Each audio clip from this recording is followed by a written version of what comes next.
చిన్నంబావి మండలంలో చీరకొంగుతో గొంతుకు బిగించి మహిళ హత్య.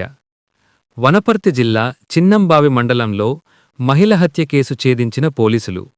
డీఎస్పీ వెంకటేశ్వరరావు తెలిపిన వివరాల ప్రకారం అమ్మాయిపల్లికి చెందిన మౌలాలీకి రాధాకు 42 సంవత్సరాలు ఉన్న అక్రమ సంబంధం గొడవలకు దారితీసింది అని తెలిపారు.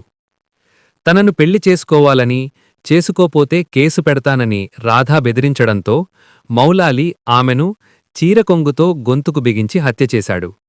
నిందితుణ్ణి అరెస్టు చేసిన పోలీసులు. వెంకటాయపురం దగ్గర అవుట్స్కట్స్లో కందిచేన్లో పడి ఉన్నదాన్ని వస్తే ఎస్ఐ గారు సీన్ ఆఫ్ ఆఫీస్ పోయి అక్కడి నుంచి బాడీని వనపర్తి ప్రభుత్వ హాస్పిటల్కు షిఫ్ట్ చేయడం జరిగింది. షిఫ్ట్ చేసిన తర్వాత ఆ బాడీని విచారణలో భాగంగా విచారిస్తే ఆ బాడీ చనిపోయిన మృతురాలి గుంటి రాదా అని తెలిసింది.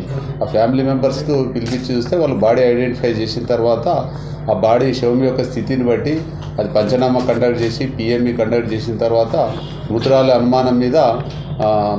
మరణం మీద అనుమానం చేస్తే అనుమానాస్పద మృతిగా నమోదు చేసి దర్యాప్తులో విచారణ చేస్తే ఆ మహిళకు ఈ అమ్మపల్లికి సంబంధించిన ఈ మౌలాలి అనే వ్యక్తి గత 3 సంవత్సరాల నుంచి పరిచయం ఏర్పడి ఇద్దరు క్లోజ్గా సాన్నిహిత్యం పెంచుకున్న తర్వాత ఈ మృతురాలు రాధా వివాహం చేసుకోమని ఆయన మీద ఒత్తిడి తీసుకొస్తే ఆ ఒత్తిడి నేను వివాహం చేసుకున్నాని ఆ ఒత్తిడిలో భాగంగా ఈయన పథకం ప్రకారము ఆయన మహేశ్వర్ రెడ్డి అనే వ్యవసాయ పొలంను కౌలుకు తీసుకొని చేస్తాడు. ఆ పొలం దగ్గర తీసుకుపోయిన తర్వాత ఆమె మెడకు చున్నితో గుంతేసి స్ట్రాంగులేట్ చేస్తాడు. ఉరివేసి స్ట్రాంగులేట్ చేసి ఊపిరాడకుండా చేసి ఆమెను హత్య చేస్తాడు.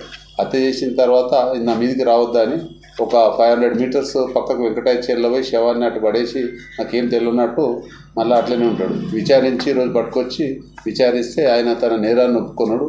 కాబట్టి ఈయనను ఈరోజు అరెస్ట్ చేసి కోర్టులో ప్రొడ్యూస్ చేయడం జరుగుతుంది.